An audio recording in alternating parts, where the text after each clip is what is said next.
Bab tentang barang siapa yang mereka mengamalkan, ya, menjalankan tauhid penuh dengan konsekuensi. Bagaimana tauhid? Jadi betul-betul dia menjalankan tauhid dengan semurni-murninya. Dia mengamalkan kalimat la ilaha illallah dengan sebenar-benarnya. Maka dia pun bersihkan dari seluruh noda-noda kesyirikan.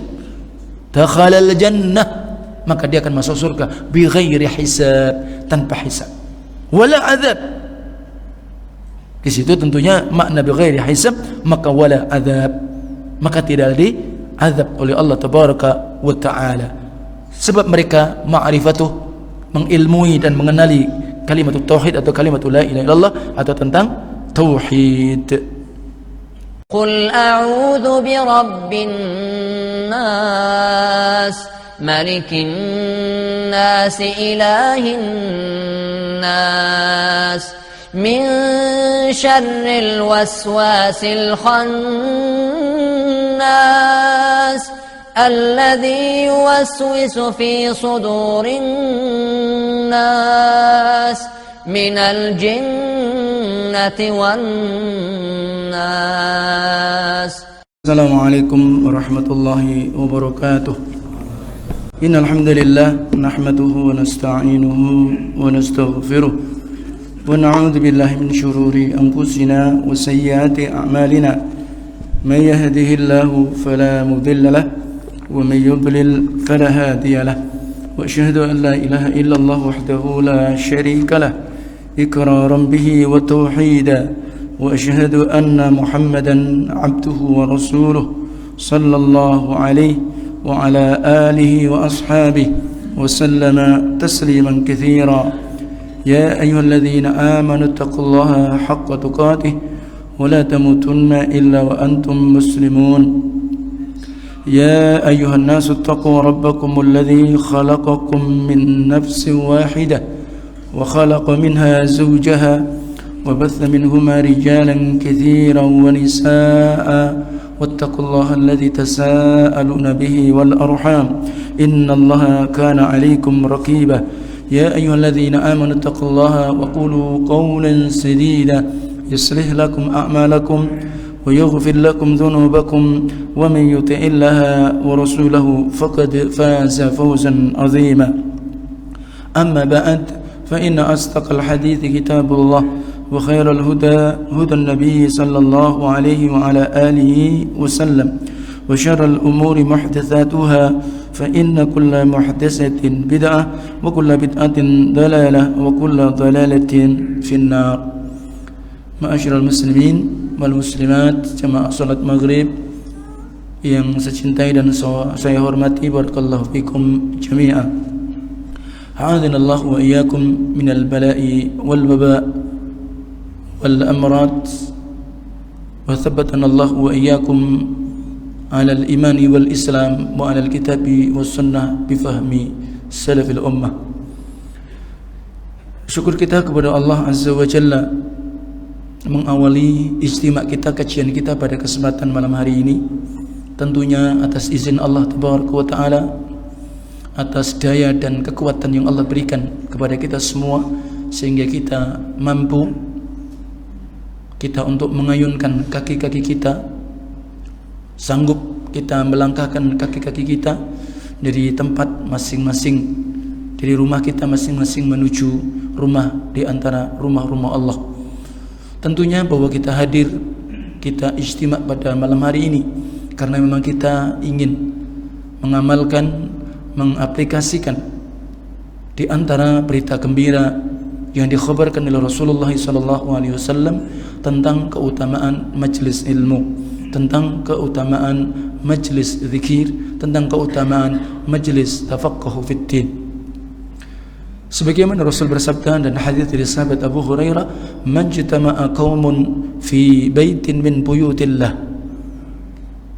yatluna kitaballah wa yatadarasuna bainahum illa nazalat alaihimus sakinah wa ghashiyatuhumur rahmah وحفت عليهم الملائكة وذكر الله في من عنده أو كما قال صلى الله عليه وسلم في حديث صحيح. Rasul bersabda, tidaklah berkumpul, tidaklah duduk-duduk, tidaklah bermajlis kaum di antara kaum muslimin. Mereka duduk di rumah di antara rumah-rumah Allah, di masjid di antara masjid-masjid Allah. Untuk apa mereka berkumpul? Untuk apa mereka duduk-duduk? Maka yatluna kitab Allah. Mereka membaca, mereka tilawah ayat-ayat Allah Al-Quranul Karim. Wa yatadarasuna bainahum. Maka mereka pula ada yang menjelaskan, ada yang menerangkan, ada yang memberikan pengarahan terhadap Al-Quranul Karim tersebut. Itulah yang mereka lakukan ketika mereka duduk-duduk di rumah di antara rumah-rumah Allah. Kalau sudah demikian keberadaannya, illa nazalat alaihimus sakinah, melainkan akan turun atas mereka ketenangan hati, ketenangan yang Allah akan berikan. Hadirin jamaah yang mulia, maka hadis ini pula sebagian para salaf menyatakan bahwa di dunia ini ada surga. Dan bahkan dalam sebuah riwayat Imam Abu Dawud, apabila kalian menjumpai sebuah taman di antara taman-taman surga, maka hendaklah kalian singgah. Itulah majelis ilmu. Sehingga majelis ilmu adalah taman di antara taman-taman surga. Maka sebagian salaf menyatakan di dunia ini ada surga. Jika kemudian mereka tidak mau menempuhnya, maka tentu dia tidak akan mendapatkan surga yang nanti di negeri akhirat. Andai kata para raja dan anak-anak mereka karena kecemburuan dan keinginan apa yang memang didapatkan oleh mereka orang-orang talabul ilm, maka sungguh mereka pun akan memenggal dengan pedang-pedang mereka karena kecemburuan mereka. Itulah diantaranya adalah majelis ilmu, taman-taman surga. Kenapa? Karena Rasulullah menyatakan illa nazalat alaihimus sakinah, melainkan akan turun atas mereka ketenangan. Tentunya kehidupan ini di dunia terutama tidak ada seseorang melainkan adalah menginginkan sebuah sakinah. Tentu sebab-sebabnya banyak sekali. Sebagaimana ketika seseorang Allah jadikan berpasang-pasangan, kemudian mereka telah memilih sebuah pasangan dengan kriteria yang tentunya itu di atas syariat. Apa yang diinginkan setelah mereka zawaj, setelah mereka akdun nikah, tentunya apa? Adalah litaskunu ilaiha, litaskunu ilaiha, agar mereka memiliki sakinah, mereka memiliki ketenangan. Dan itu diantara tujuan dan maksud ketika seseorang menikah, tentu dengan secara syar'i. Jadi ini sakinah. Tentu banyak pula di antara sebab-sebab seseorang mendapatkan sebuah sakinah. Termasuk pula ketika seseorang itu mereka zikir kepada Allah, bahwa majelis kita, tempat duduk kita disebut majelis zikir, di mana dibacakan ayat-ayat Allah. Kita tahu di antara salah satu nama Al-Quran adalah Az-Zikr. Sementara Allah pun mengkhabarkan tentang sifat dan ciri-ciri seorang mukmin, alladzina amanu wa tatma'innu qulubuhum bi dzikrillah, ala bi dzikrillah tatma'innul qulub. Orang-orang yang beriman, maka hati-hati dan jiwa-jiwa mereka tenang. Memiliki apa? Tatma'innul qulub. Jiwa-jiwa mereka tenang. Kenapa? Sebab mereka senantiasa mereka zikir, ingat kepada Allah. Ala, kata Allah, perhatikan dan ingat-ingatlah. Dengan sebab ingat kepada Allah, maka menjadikan sebab ketenangan jiwa. Demikian pula barakallahu fikum, sebab-sebab di antara seseorang mendapatkan ketenangan jiwa, dan salah satu mengantarkan dirinya menjadi orang memiliki qalbun salim. Apa di antaranya pula? Di mana ketika mereka tatluna kitabullah, kemudian apa? Wa tadabburu, ya, wa fahmuh wa amaluh. Ketika mereka membaca ayat-ayat Allah, mereka pun merenungi, mentadaburi, mereka memahami, dan mereka pun amalkan. Ini di antara sebab-sebab, termasuk adalah majelis ilmu. Dan sehingga itu tentunya hal yang membahagiakan, hal yang senantiasa dicemburui oleh mereka orang-orang yang beriman, dan terlebih mereka para talabatul ilm. Kenapa? As-sakinah. Masya Allah, as-sakinah tentu adalah perkara yang mahal. Apa yang dia miliki pun kadang tidak memiliki as-sakinah, tetapi dengan majelis ilmu, kebahagiaan dia dan kelezatan dia talabul ilm, maka mendapatkan as-sakinah. Wa ghasyiyatuhumur rahmah, Allah pun akan liputi mereka rahmatnya. Masya Allah, rahmat Allah tabaraka wa ta'ala. Seseorang dimasukkan surga oleh Allah karena rahmat Allah, bukan karena semata-mata amal saleh dia, tapi amalan saleh termasuk sebab-sebab ila najah, sebab-sebab al-wasail ila dukhulil jannah. Ketika seseorang beramal saleh, mereka melakukan ketaatan kepada Allah tabaraka wa ta'ala, menjadi sebab-sebab seseorang menuju keselamatan, demikian pula masuknya dia ke dalam jannah Allah tabaraka wa ta'ala. Wa ghasyiyat umur rahmah. Demikian pula para malaikat-malaikat Allah, mereka meliputi, mereka menaungi dengan sayap-sayap mereka. Wa haffat alaihimul malaikah. Demikian. Kenapa? Karena memang mereka, malaikat itu ridho dengan apa yang mereka lakukan. Sehingga dengan dalil hadis ini pula, ternyata bahwa majelis-majelis ilmu adalah majelis yang di dalamnya qala Allah qala Rasul, bukan majelis yang di situ ghibah, ya, kemudian apa, mengorek-ngorek kekurangan, mengorek-ngorek kesalahan orang dalam arti yang tidak ilmiah.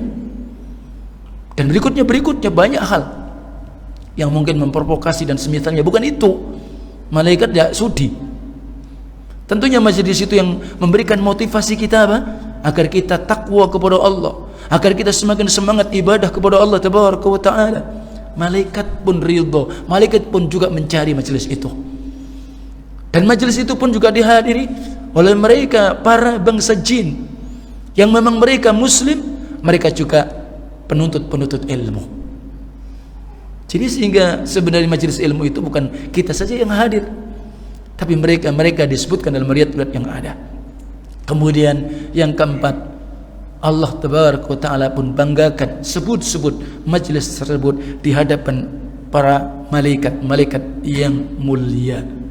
Tentunya malaikat yang paling mulia adalah malaikat yang mereka hamlatul arsh, memikul arsh Allah tabaraka wa ta'ala. Barakallahu fikum. Dan kita ketahui hidup kita di dunia ini adalah sebuah perjalanan yang kita sama-sama menempuh sebuah perjalanan kita kemana.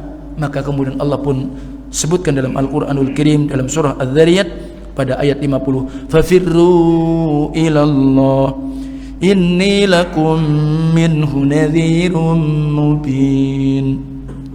Fafirru, larilah kalian, kembalilah kalian segera untuk taat kepada Allah, inabah ilallah. Kita diperintah oleh Allah, inni lakum minhu nadhirum mubin, sesungguhnya aku Muhammad bagi kalian datang dari Allah tabaraka, diutus oleh Allah menjadi nadhirum mubin, memberi peringatan yang nyata. Wala taj'alu ma'allahi ilahan akhar inni lakum minhu nadhirum mubin. Dan jangan sekali-kali kalian menjadikan ilah-ilah bersama Allah, maka ada ilah-ilah yang lainnya. Artinya apa? Kalian menduakan Allah, kalian menyekutukan Allah, kalian mensyirikatkan Allah. Tentunya Allah tidak akan pernah ridho. Dan kita sementara tahu hanya Allah yang menciptakan, hanya Allah yang mengatur, hanya Allah yang menguasai. Tentunya hanya Allah pula yang akan membantu menolong kita, dan Allah pula yang hanya akan menyelamatkan kita dari kebinasaan.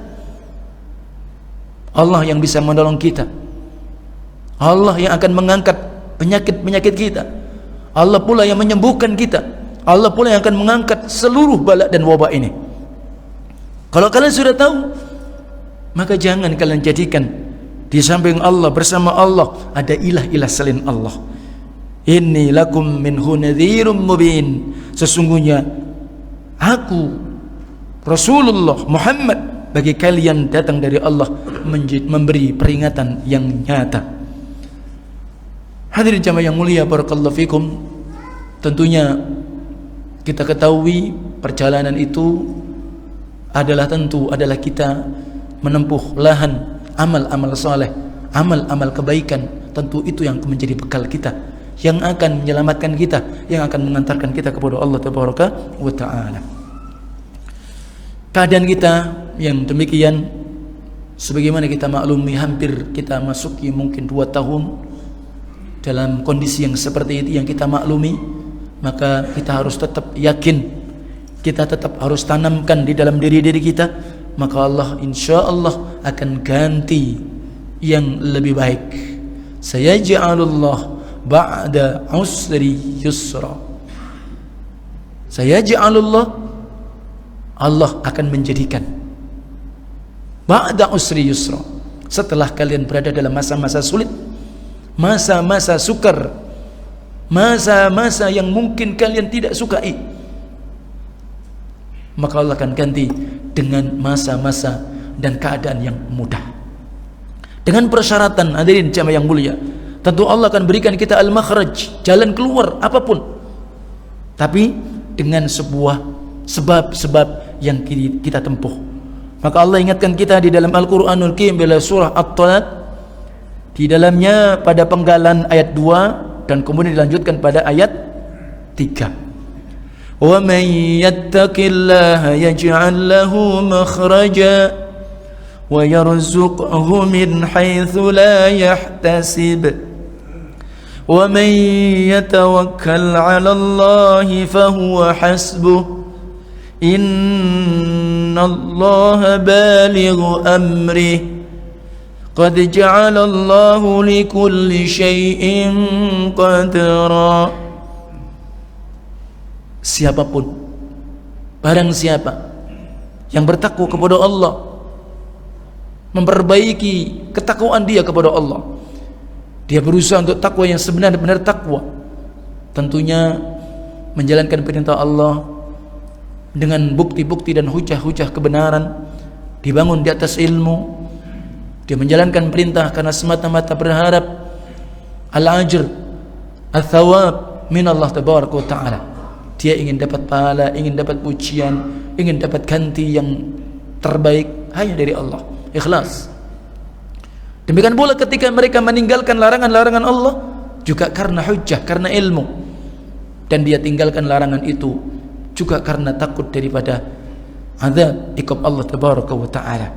Maka barang siapa bertakwa kepada Allah dengan benar-benar takwa, yaj'al lahu makhraja, Allah pun akan menjadikan baginya orang yang bertakwa tadi makhraja, jalan keluar, solusi, al-makhraj. Ini adalah jamaah yang mulia, jangan takut, jangan khawatir.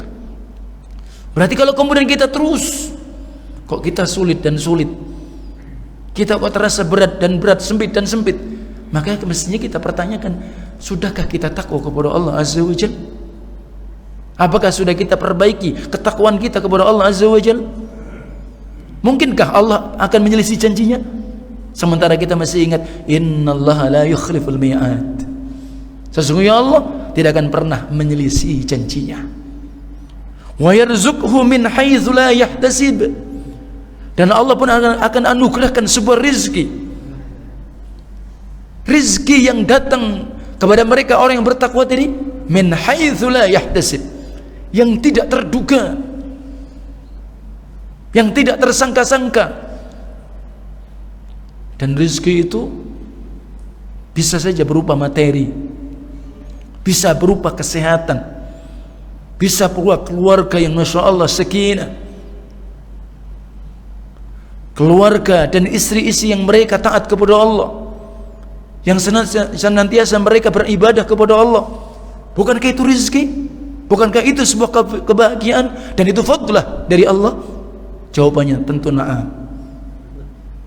Ini kemudian wa may yatawakkal 'ala Allah fahuwa hasbuh, dan barang siapa yang mereka tawakal kepada Allah, al-i'timad, at-tathwid, mereka bersandar, Mereka pasrahkan diri-diri mereka hanya kepada Allah setelah dia menempuh sebab-sebab yang disyariatkan. Maka barang siapa yang tawakal kepada Allah, fahuwa hasbuh, maka Allah yang akan mencukupkan urusan dia. Allah akan mencukupkan kebutuhan-kebutuhan dia. Kalau tawakalnya kepada siapa? Kepada Allah. Hal-hal yang manusia tidak mampu. Innallaha balighu amri, sesungguhnya Allah akan menyampaikan seluruh urusannya, seluruh apa yang Allah inginkan. Sungguh Allah telah menjadikan untuk segala sesuatu adalah takaran, ketentuan dan ketetapannya. Kita usaha, kita ikhtiar, kita mengambil sebab-sebab, dan kita berharap mendapatkan takdir yang terbaik dan taufik dari Allah tabaraka wa ta'ala. Masyiral muslimin, ikhwani wa akhwati fiddin, barakallahu fikum jami'a. Pembahasan kita pada kesempatan malam hari ini sebagaimana yang telah saya sampaikan adalah bagaimana kita menteladani sifat-sifat orang-orang yang memang mereka Allah masukkan dalam surga bighairi hisabin wala adzab. Mereka itu orang-orang yang Allah masukkan ke dalam surga tanpa hisab. Tentu hadirin jamaah yang mulia, di antara ayat Al-Qur'anul Karim, dan tentunya itu menjadi rujukan kita, sehingga para ulama menyebutkan di dalam kitab mereka, terutama adalah kitab Tauhid, ya, Syekh Muhammad bin Abdul Wahhab At-Tamimi, ya, kemudian diberikan syarah banyak di antara para ulama dan bahkan keturunan beliau di kalangan para ulama. Mereka menyebutkan babun man haqqaqa at-tauhid dakhala al-jannah bighairi hisab.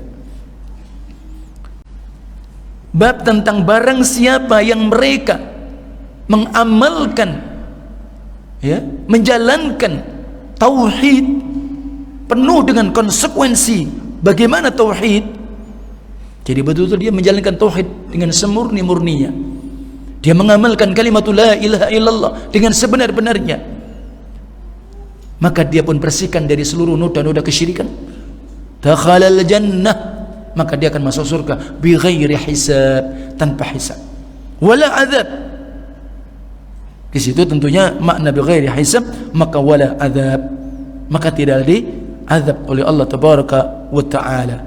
Sebab mereka ma'rifatuh, mengilmui dan mengenali kalimat tauhid atau kalimat la ilaha illallah atau tentang tauhid.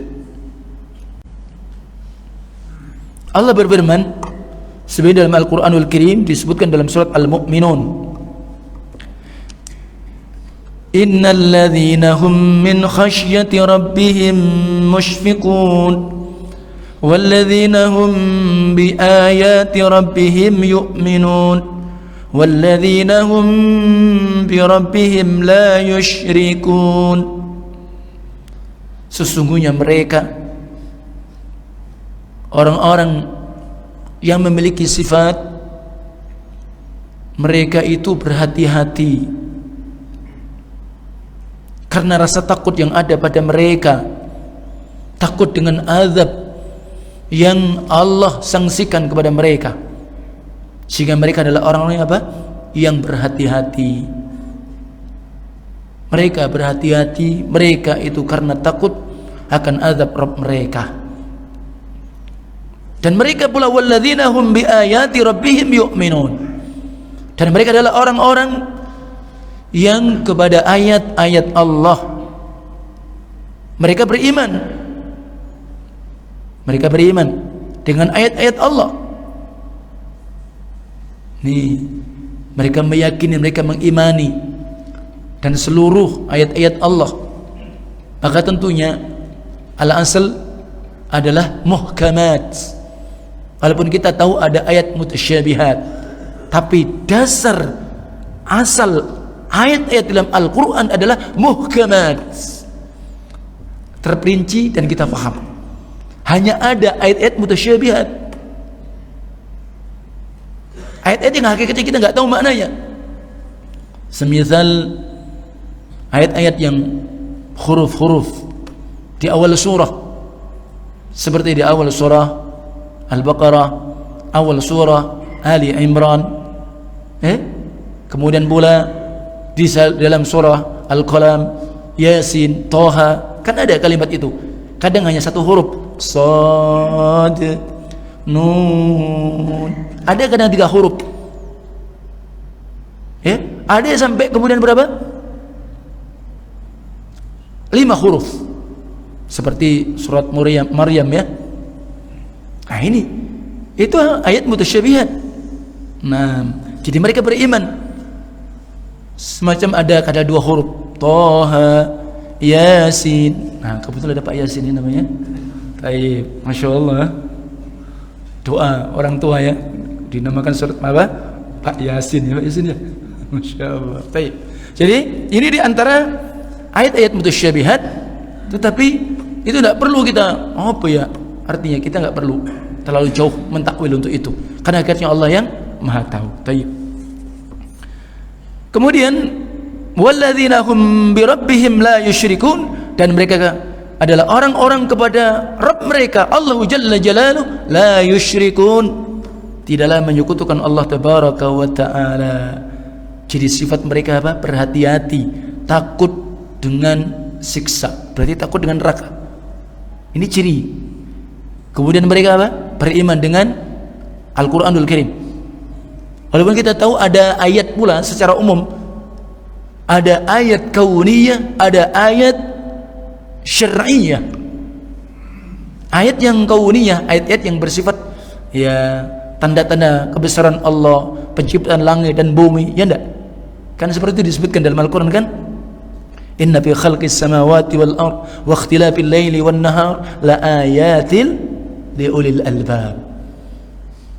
Sesungguhnya dalam penciptaan langit dan bumi, silih bergantinya malam, siang dan sebaliknya, ini tanda-tanda kebesaran Allah bagi siapa?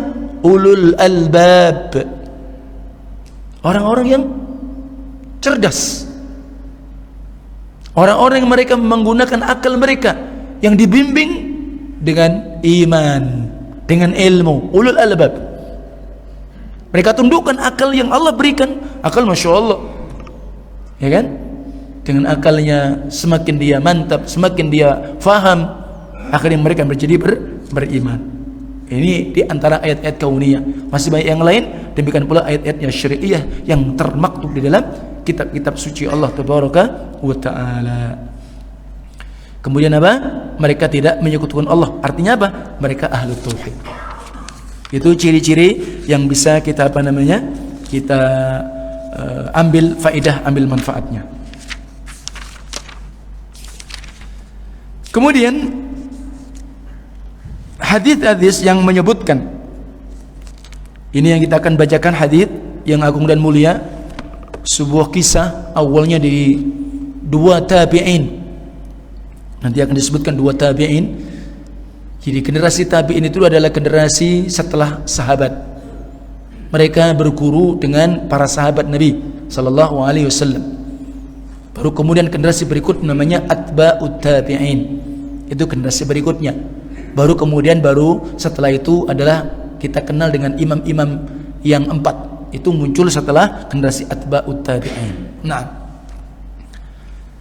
hadisnya an Husain ibni Abdurrahman, dari Husain bin Abdurrahman. Husain bin Abdurrahman qala, maka Husain bin Abdurrahman dia berkata, kuntu, aku, jadi yang mengatakan siapa? Husain. Inda, pakai shad ya, bukan pakai sin. Husain, ada Husain, jadi pakai shad. Walaupun di dalam makharijul huruf sin, sad dan zai itu satu makhraj. Jadi kalau dalam makharijul huruf sin yang kita biasa baca kalau bismillah, kalau di Indonesia kalimat huruf sin saja.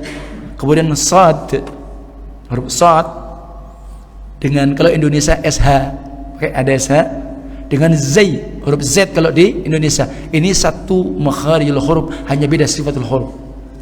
Ya, Husain kuntu aku inda Sa'id ibnu Jubair. Waktu itu aku ada di samping, di sisi Sa'id ibnu Zubair. Sa'id ibnu Zubair itu temannya Husain ibnu Abdurrahman. Keduanya adalah dua orang mulia tabi'in. Faqala, ya, faqala, maka ia berkata, ayyukum, siapa di antara kalian, ra'al, ya, yang telah melihat kawkibul ladzi inqadda lil bariha, siapa di antara kalian ra'al kawkab alladzi inqadda al bariha, siapa di antara kalian yang melihat bintang yang hilang, pergi, ya, tadi malam. Ini menyebutkan tentang orang yang dia bangun malam, dia melakukan qiyamul lail, dan itu di antara kebiasaan para sahabat, dan itu kebiasaan di antara para salaf, ya. Bagaimana waktu-waktu mustajabah betul-betul mereka cari, mereka hidupkan di malam itu, karena memang mereka ingin mengamalkan hadis afdhalus shalah ba'dal maktubah sholatul lail. Seutama-utama salat setelah salat wajib, salat malam. Dan tentunya apabila dia telah atau setelah habis tidur, maka di kalangan kita kenal namanya salatut tahajud. Salat tahajud disebutkan dalam Al-Quran, surat Al-Isra, fatahajjad bihi nafilatan lak.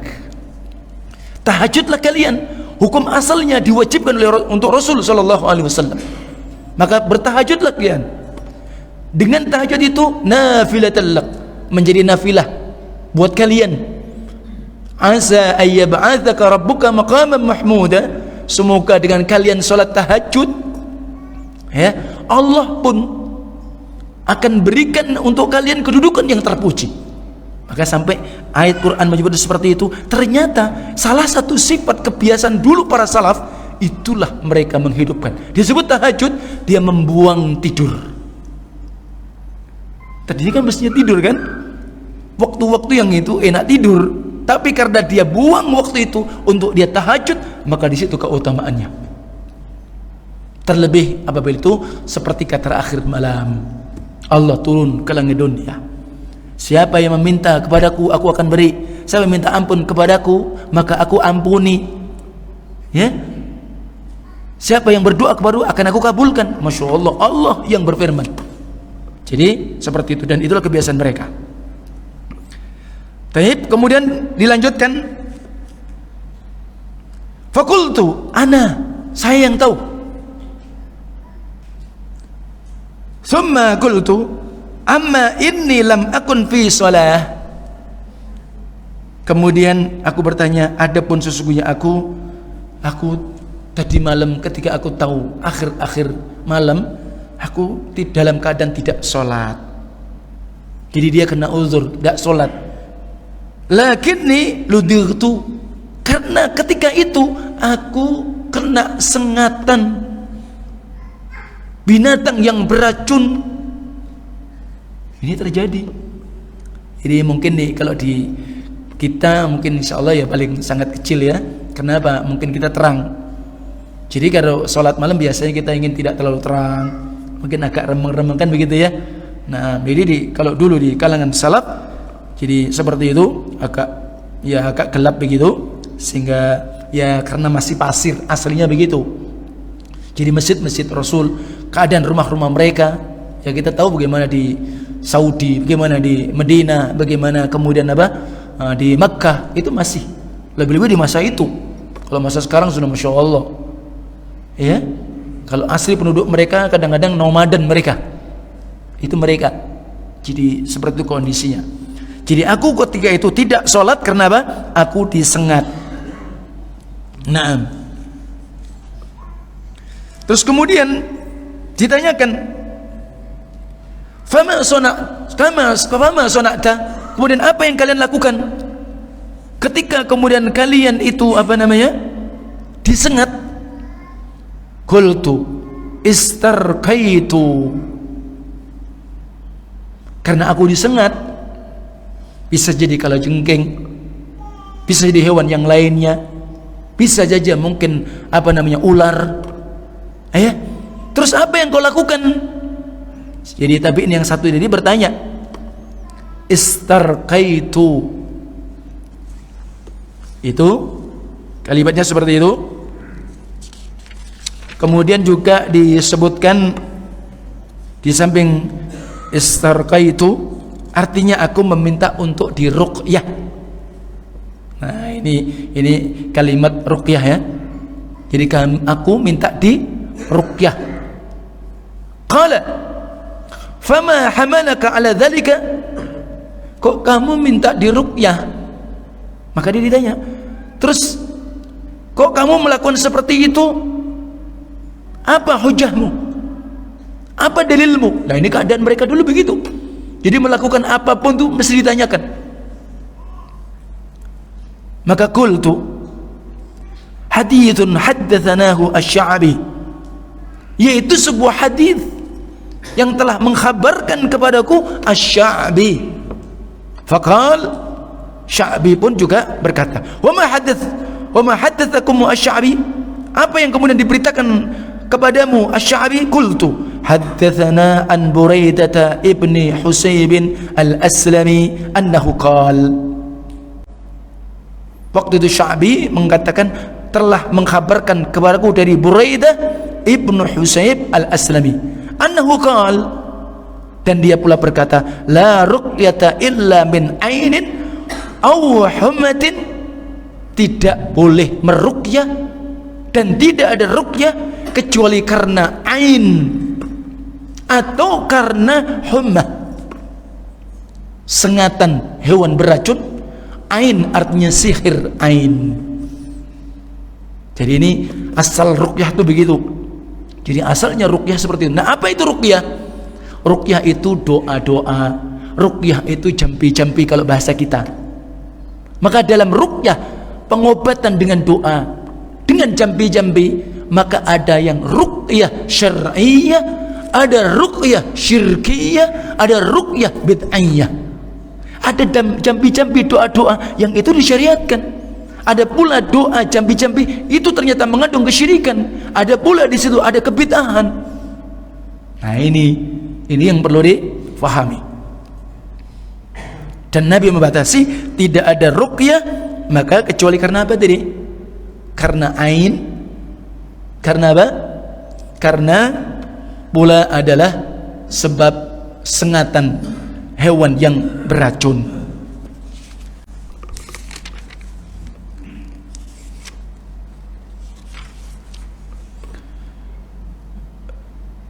Kemudian disebutkan dalam riwayat tadi, dilanjutkan sebagaimana dalam riwayat tadi, faqala, maka kemudian mengatakan, qad ahsana man intaha ila ma sami', sungguh alangkah baiknya siapapun yang dia berhenti, dia mengamalkan kepada apa yang dia dengar, tidak lebih dari itu. Nah, jadi mereka demikian para salaf. Jadi mereka tidak akan pernah mengamalkan sesuatu yang tidak ada dasarnya, tidak ada di berita Rasulullah SAW. Itu para salaf. Maka oleh sebab itu ketika kita beragama, ketika kita memahami agama baik secara keyakinan akidah atau kemudian secara kita mengamalkan ibadah, di dalam kita berakhlak, di dalam kita beribadah, memahami Quran dan Sunnah dengan mereka. Dan itu perintah Rasulullah SAW. Jadi kita jangan sampai termakan kebawa dengan pemahaman orang apa itu salafi. Ya enggak, kita dengarkan dulu saja, kita paham ketika mungkin orang pernah pondok, ada istilah salaf, ada istilah khalaf. Ada salaf, ada khalaf. Kalau salaf berarti orang dahulu, kalau khalaf ya orang yang baru datang. Sementara Rasulullah SAW menyebutkan dalam sebuah hadis di dalam Sahih Muslim bab keutamaan Fatimah Az-Zahra putri Nabi SAW. Nabi menyatakan begini, ketika Rasulullah mau wafat, mendekati, beliau panggil Fatimah, beliau pun nasihatkan, fattaqillah wasbiri, dua, bertakwalah engkau kepada Allah dan bersabarlah. Ini wasiat Rasul kepada siapa? Ahlul bait. Ahlul bait. Rasul sehingga dengan hadis ini nggak ada jaminan kalau orang yang menisbatkan ahlul Nabi, ahlul baitin Nabi seakan-akan bebas tanpa apa? Tanpa takwa dan bersabar di atas ketaatan kepada Allah. Nabi pesan apa? Fattaqillah wasbiri fa innahu ni'mas salaf ana laki. Sesungguhnya sebaik-baik salaf pendahulumu adalah aku. Itu pesan Nabi SAW. Diambil dari kalimat salaf. Maka kemudian para ulama mengatakan kullu khairin man ittiba'i man salaf wa kullu syarrin man ibtida'i man khalaf. Ya, semua kebaikan dalam beragama mengikuti generasi salafnya umat ini. Dan kemudian terpuruknya dan bahayanya terjadinya kerusakan dalam beragama karena sebab mengada-adanya orang yang hari ini. Makanya manhaj jalan kita menempuh memahami agama ini kepada salaf, maka pertama a'lam, aslam, wa ahkam. Ada tiga. Mereka lebih faham tentang Quran dan Sunnah. Jelas?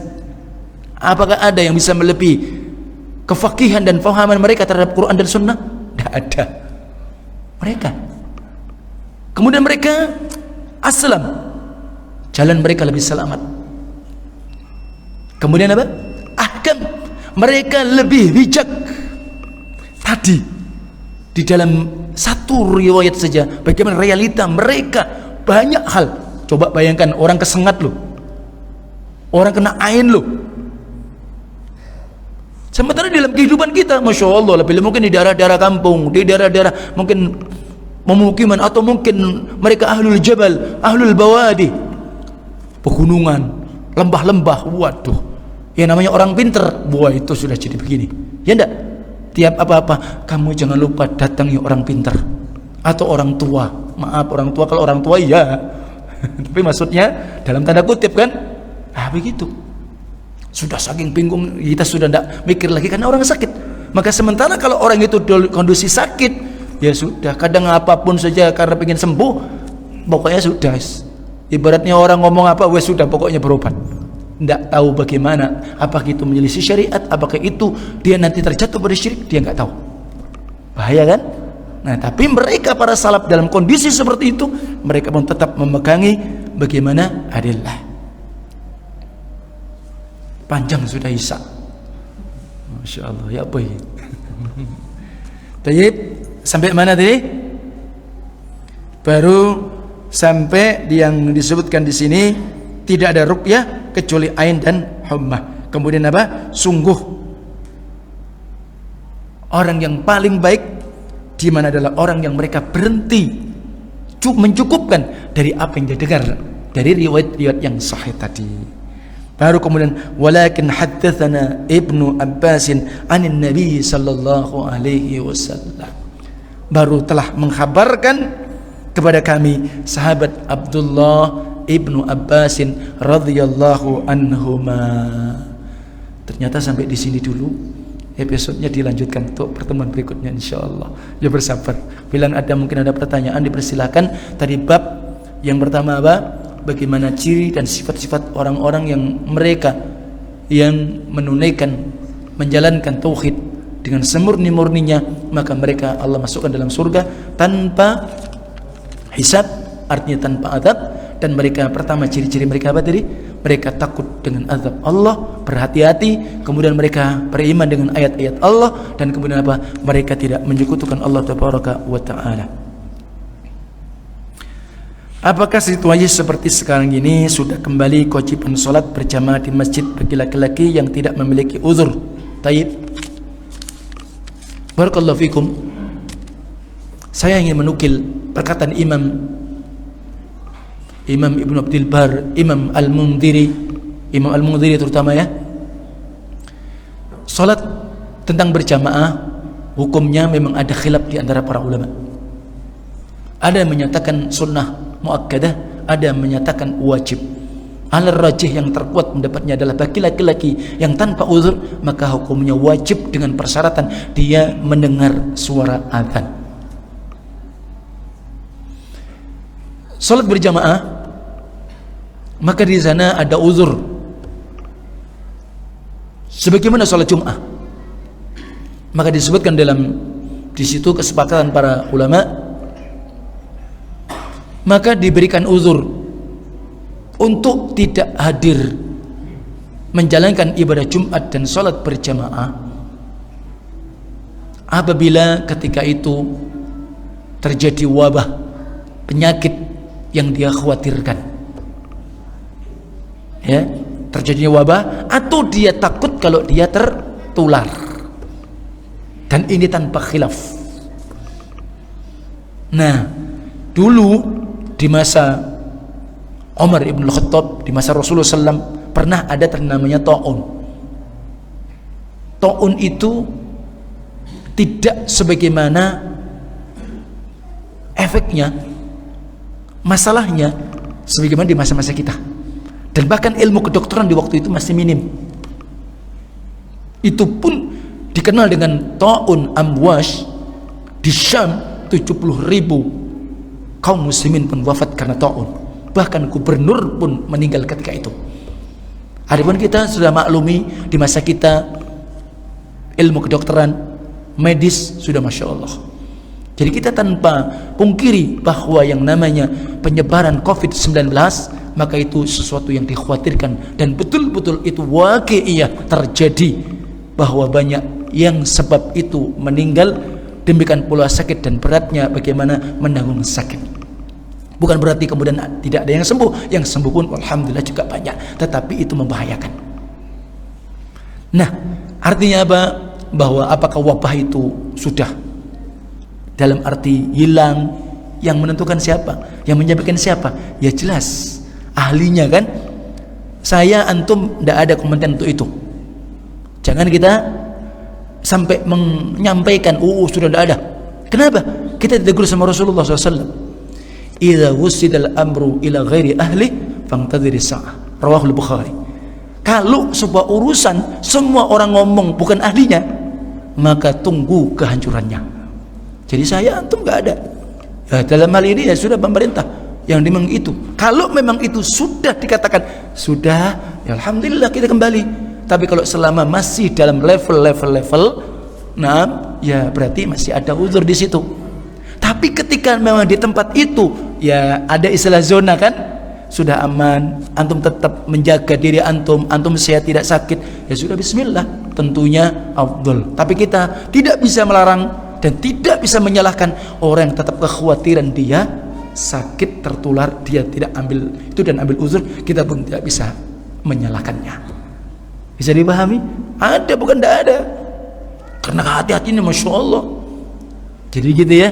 Jadi ada pun kita alhamdulillah di kampung kita, di daerah kita sudah ya alhamdulillah alamatul khair, sehat alhamdulillah. Kita tetap menjaga diri sebagaimana apa yang ya disampaikan kepada kita, ya enggak pakai podcast, alhamdulillah kita tetap untuk memakmurkan dan kita menjalankan ibadah. Yang penting kita tidak sakit dan kita sehat gitu ya. Nah, wallahu a'lam. Cukup? Fadhal. Assalamualaikum warahmatullahi. Mungkin bisa dijelaskan sedikit Ustaz tentang masalah tadi yang bilang tidak ada ruqyah, hanya senatan dan ain, kan? Jadi maksudnya apa tuh Ustaz? Jadi selain itu tidak ada ruqyah gitu atau gimana? Iya, tayyib. Tentang hadis itu memang asalnya demikian, pembatasan, sehingga ini terjadi perdebatan tentang ruqyah ini. Asalnya tidak boleh ruqyah, dan itu adalah bentuk pembolehan asal ruqyah seperti itu. Kalau tidak karena sebab ain disebut dengan sihir ain. Kalau bahasa kita sihir hipnotis dan yang lain-lain ya. termasuk adalah sengatan. Dan itu ada kisah-kisah dan insya Allah nanti akan disarah dan dijelaskan lebih detail lagi. Naam. Dan barakallahu fikum, pada intinya juga didukung dengan riwayat yang lain. Seseorang itu berdoa, seseorang minta kesembuhan, orang membaca Al-Quranul Karim, maka itu termasuk bagian dari ruqyah yang syar'iyah. Termasuk pula kita diajarkan zikir pagi sore. Bahkan ketika kita barakallahu fikum, Rasul mengajarkan kita sebelum tidur kita mengambil air wudu, kemudian kita kumpulkan kedua telapak tangan kita, ya, dengan kita membaca surat Trikul, ya, Al-Ikhlas, Al-Falaq, An-Nas ditiupkan, kita kemudian usapkan seluruh tubuh, ya kan, diulang 3 kali. Ini bentuk ruqyah yang memang syar'iyah, masnunah, disunnahkan. Nah, jadi padahal kan tanpa sebab, tapi apa ini namanya preventif, ya. Nah, ya termasuk membaca ayat kursi kan, termasuk membaca apa? 2 ayat akhir dari Al-Baqarah, jangan lupa sebelum tidur. Itu janji-janji kemuliaan. Di samping nanti kita baca zikir tasbih Fatimah, ya seperti di sana tasbih, tahmid, takbir, ini termasuk. Nah, ini kalau kita amalkan itu insya Allah khairan. Nah, jadi itu nanti dan lebih detailnya tentang ruqyah insya Allah kita akan sampaikan pada pertemuan berikutnya. Pada intinya itu tadi ruqyah yang tadi. Nah, karena ini masih panjang sekali, ya butuh waktu, jadi sehingga itu insya Allah. Wallahu alam, setengah hari selesai pun ya nggak paham mana, ya kan? Karena memang harus detail pemahamannya. Jadi saya nggak ingin untuk terlalu terburu-buru karena ini butuhnya dengan pemahaman yang ya dalam dari banyak sisi yang didengarkan atau difahami oleh para ulama. Kita nggih, nah, fadhil. Iya, enggak ada lagi antum. Iya. Misal ada saudara atau keluarga yang meminta ruqyah, haruskah kita cegah atau kita layani saja, Ustaz? Soalnya kan mengeluarkan dari sifat-sifat orang yang 70.000 golongan itu masuk surga tanpa hisab, Ustaz. Baik, barakallahu fiik. Ini sebenarnya hadis yang kita akan bahas itu. Cuma ini masih baru penggalan, baru sampai di situ. Baik. Jadi tentang permasalahan itu nanti kita akan bahas. Bolehkah seseorang meminta ruqyah? Nah, minta diruqyah boleh apa tidak? Nah, di situ nanti yang kan ada pertanyaannya. Gimana? Boleh apa tidak? Apakah mengurangi dia tawakal dia kepada Allah, mengurangi tauhid dia apa tidak? Nah, di sini ada pembahasan. Ya, tapi tentu orang yang dia bisa meruqyah dirinya dan dia lakukan sendiri tentu itu lebih afdal dan bahkan akan mengantarkan kesempurnaan tauhid dia dan tawakal dia kepada Allah Taala. Tetapi kadang-kadang seseorang itu dia ada keterbatasan, dia kurang yakin, dia butuh, ya kan? Orang-orang memang mereka ahli. Ya, ini termasuk bagaimana mencari orang-orang yang meruqyah, ciri-cirinya kayak apa. Nah, ini penting juga ini. Baik. Jadi gitu ya. Jadi kita lihat dulu. Jadi sakitnya kayak apa. Jadi kita berposisi seperti tentunya dokter. Dia parahkah? Jangan sampai orangnya juga terlalu tasahulan, bermudah-mudahan. Ya, apa-apa minta ruqyah, apa-apa minta ruqyah. Enggak paham dia. Nah, ini ya.